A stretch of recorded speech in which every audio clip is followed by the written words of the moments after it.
This video is about choosing your leader wisely. Many years ago, I read The Shadow of the Panther by Hugh Pearson, a book that showed Huey P. Newton in a different light. He wasn't the heroic figure who had made it onto the big screen. He wasn't the radical that the liberals loved. He wasn't the movie star. He was in The Shadow of a Panther. He was psychopathic. He was a psychopathic thug, an addict. Um, it was a terrifying realization for me. At the same time, I wasn't ready to accept it. So I held on to it, but at the same time, I held some animosity towards Hugh Pearson for showing Huey P. Newton, who up to that point, had been like a hero of mine, a myth.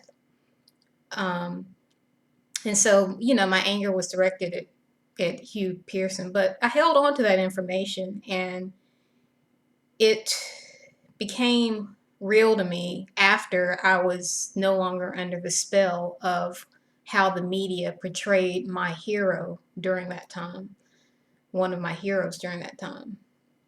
Now, this was a time when I was godless. This is a time when I was enjoying like the Saw series, watching horror movies, reading Foucault, reading Huey Newton books on Huey Newton, and I was just not in a state where I could discern good from bad leaders. And so the leaders I tended to choose were the celebrated ones, and of course, leaders that are celebrated by the world are a lot of times the opposite of what God would want us to be, because if you love the world, then how can you love God? So, in choosing the right leaders, I want to first show how bad leaders actually become our icons. And I think I did a little bit of that concerning Huey P. Newton, and how I'm going through it the way me as an individual came to see a non-leader, a bad leader, as a leader. And it's because, Hollywood glamorizes these people and makes them into these characters that they aren't in real life. Just like you would think in reality, it would be impossible to portray a person's life, their thoughts, their intentions accurately if the person themselves were no longer alive. So you think there'd be some lies, some fiction, and there is, because you can't, if you're not actually the person, you can't interpret their life. But in the desire to make a profit and in the desire to push an agenda, people who are nothing like the heroic figures that have been put on the large screen to captivate the youth or recapture a spirit in them, like the revolutionary spirit in them, but in a perverted sense, because it's not internal. It's more directed from external images and external heroic fictional characters being pushed on them. But what has happened is that in movies, the characters are fiction, but a good actor makes a character seem real. And so I was convinced by the mythical portrayal of Huey Newton that he was this revolutionary leader, this cool revolutionary leader. And it reminds me kind of when people go to comedy events, and you go and you sit and you listen to the comedian talk badly about, different people. And sometimes he'll look out in the audience and pick on certain members of the audience. And, of course, the members of the audience laugh along with it because, they don't want to be seen to take it seriously or anything. But I'm sure people don't go to comedy events to expecting to be the butt of jokes. They go in order to laugh at what the comedian says about other people. but sometimes it just so happens that they become the target of the comedian. And I think about the crimes of people like Huey Newton, how he killed the young lady after he'd been acquitted of murder or gotten off from killing the police officer. And I look at the way Lane Brown and others have kind of either supported Huey Newton or pushed it under the rug because it wasn't them that he killed. And I think of also George Jackson and how Faith Stender had a sexual relationship with Huey Newton and helped him in his murder trial, and also helped George Jackson, and how she was also enamored with this Hollywood image, this idea of this romanticized version of these men, and how people can be captivated by a myth and assign it to certain people, and then that in the case of Faith Stender, suffer the consequences for assigning a wrong mythological character to these men. And I think at least an aspect of hell is us having to live through the result of our bad decisions. And that's why correct leadership is so important, because without it, we end up supporting people who only lead us to dead ends. And in the case of Faith Stender, in helping to defend these men who she didn't quite understand, she ended up both elevating them. Like in the case of George Jackson, she edited out, the criminality of, in the letters that he sent her. And so she sanitized his image, and also, helping with Huey Newton. So it's like making them seem innocent, or making them seem presentable, and, people who aren't dangerous criminals, but are instead, productive revolutionaries. And in doing that, and she then became victim to this type of falsely portrayed person, who then shows their true criminality. And in doing that, they're able to recapture what they really are, because George Jackson didn't like that she was sanitizing his work to the point where maybe he felt as though he wasn't seen as, this powerful revolutionary that he wanted to be portrayed as. But also it gives the public an opportunity to see that there are consequences to making the wrong choice. And liberalism gives us these characters, and they're characters. And what we do is we grasp onto these false characters, and we don't do enough research on our own. Like, we're getting used to, like, if we want to learn more about a certain person, we go watch a movie rather than do the actual research. Like, we're getting lazy in terms of that, And so if a biography, a new biographical film comes out about a certain person, it's like, oh, I want to learn more about that person, so I'm going to watch this film, rather than looking at different sources by different people, some of which may not like the person. I mean, sometimes you can get the best information from people who did not like the person, but you need to have a balanced view of people, so that you're not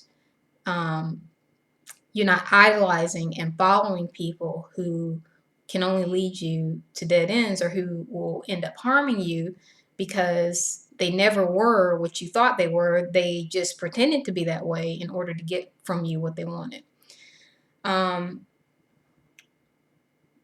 So in terms of choosing the right leader, first you have to be able to put yourself in other people's shoes, or, put yourself in their mind, see things the way they see them. Because if you idolize a person, but you don't look at how people who are victimized by that person might see them, then you're not getting a balanced perspective. Like, for instance, in the Michael Brown case, where, you know, if I were to just toe the party line, I could say, well, this racist cop killed this, young black teen or whatever, and ignore the fact that the teen might have been charging him, might have been reaching for his gun. It's like I'm not able to put myself in that officer's position and say, well, you know what? He could have been fearing for his life, just like that store owner who Michael Brown, grabbed, could have been fearing for his life. Not being able to put yourself in other people's position because they're a different race and you want to identify with your own race or whatever. But that's dangerous, and it's very subtle in choosing right leadership, because we tend to look at people who look like us and look to them to be our leaders. But it's tricky because in looking for our leaders and people who look like us, we can fall into the trap of racism ourselves, like only looking to people who look like us to give us the truth. And sometimes people who look like us might lie to us and give false testimony, like in the case of Michael Brown. Said that there was witness intimidation, where neighborhood people were telling people, this is the official story, or if you say something other than this, threatening them. So in that case, it's important to make sure that you don't become the enemy that has been created in order to. Well, I say the enemy that's been created, but there are people who are racist. There are, but sometimes when we want our leaders to look like us, we automatically find an enemy in a person who doesn't look like us, like in the case of, Darren Wilson or George Zimmerman. And we're ready to accept the media portrayal of these men who have been demonized in the media, to where when we look at them, we see the media narrative rather than seeing them as, individuals. So, like for me, for instance, I didn't until really recently even take the time to even read or research the interviews given by them, because I didn't want their perspective. I already had the media mythical image of them. The same way, I already had the mythical media image based on like the Faith Sender published letters from George Jackson. I didn't know, when I was first learning about George Jackson, that she had heavily edited out, the information that would have made his criminality clear, that he was more so a criminal than a revolutionary. I didn't know that. So it's like I had the mythological character in the same case as Zimmerman and Darren Wilson. I had the mythological character, and I didn't have really the desire, and that's why you have to look at different sources. But the only thing, what can break that up is, of course, looking at people as individuals, but putting yourself in their shoes and saying, okay, this is a human being dealing with another human being. If I were in danger. And another thing to think about in terms of, looking at police officers, they're used to dealing with people who are criminals. And so they're not going to interact with criminals the way they interact with people who don't, criminals who could possibly go to jail, are going to act differently, or prison for quite a while, are going to act differently than people who have no chance of, of going to jail, like people who you just interacting with on a daily basis. So when a police officer approaches a criminal, someone who might have nothing to lose, someone who might be on drugs or have animosity towards police officers or whatever, they're already on high alert. If they pull something out of their pocket, it could be a knife, it could be a gun, it could be a cell phone. But as fast as bullets travel, and this is me putting myself in the place of a police officer, you don't have time to make that decision. If they're reaching for something that looks like a gun, and you're used to dealing with people who are not regular, law-abiding citizens, but people who commit crimes, you don't know what they're going to do. And that's just, like I said, me stepping outside of myself, stepping outside of my comfort zone as, someone who's not a criminal and who doesn't deal with criminals on a regular basis, looking at someone else's high stress situation and how they might be thinking. Is that to excuse behavior? No, that's not to excuse behavior, but that is to take an objective view of a situation and look at all aspects, all sides of the situation before coming to a conclusion.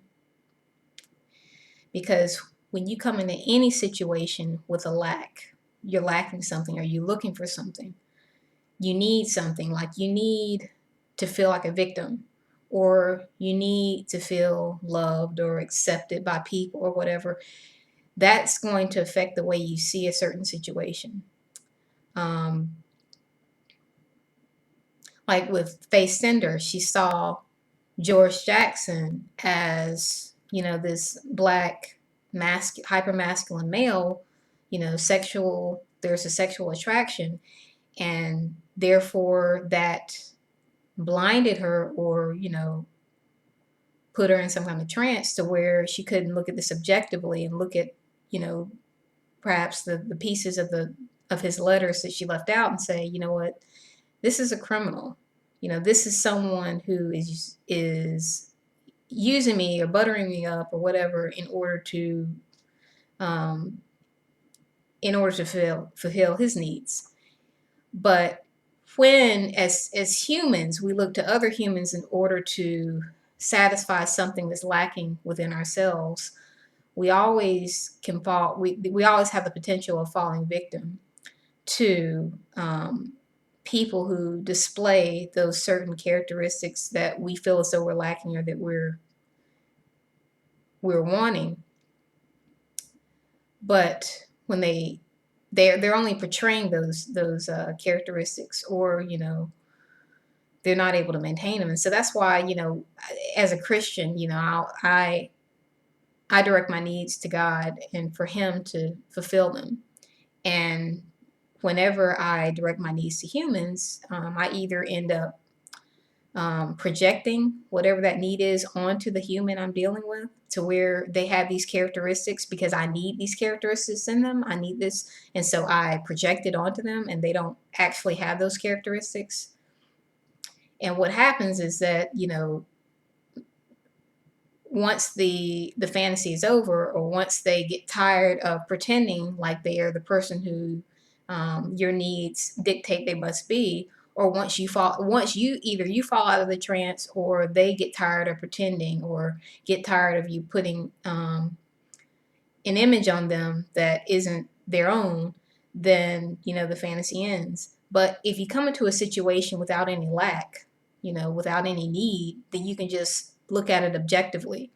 Like if I look at the Black Lives Matter situation, not coming into it as a victim, not coming into it wanting to convict anyone, but just coming into it as a human being, trying to look at it from the other perspective, with no desire to, do anything but find the truth, you'll find that the truth is better illuminated that way. When you come into it without expectations. But in this day and time, our leaders are being thrust on us, and I feel as though it's becoming harder and harder to correctly identify good leaders in the Black community, because the liberal media is giving us our heroes, and they're giving us wrong heroes, bad heroes, people who will lead us nowhere. I could simplify it and say, oh, they're just trying to make a buck. They create this character that people can identify with, and they can make money off of it. But it's deeper than that. They actually don't want us to have the right leaders. Throughout history, actual productive, good people have been murdered. Leaders who could have really had a positive impact on the community, murdered. So it's an actual effort to to prevent us from recognizing or prevent us from following good leaders in our community. But supporting someone because they're black, or supporting someone because the media says they're cool or they're revolutionary or whatever catchword that they want to use is the wrong way to go. It's the wrong way to go. And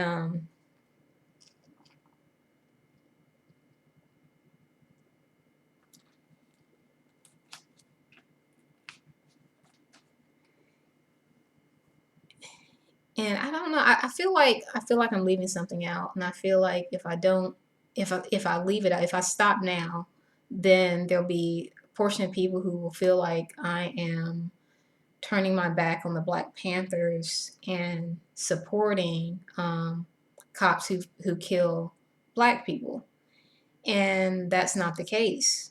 I am revisiting my um, ideas that I passively accepted because um, I watched TV. I watched the news portrayal. I watched the media portrayal of certain leaders that were mythical. They were mythical. They never were what the media portrayed them to be. Um, and it's easier than you think to figure out or to put the pieces together to find out how people really were. And what you have to do is you have to look at different people's interpretation of these people, not the official story, not the Hollywood glamour narrative, but not the radical chic narrative, but you actually have to do research, just, and just see how different people who had nothing to gain, like people who have something to gain by you being by a certain person being honored or glorified or whatever, like people who identify as Black Panthers, or people who identify in with the Black Power movement. It's great. You can get those perspectives, and I'm not saying that those people can't be truthful.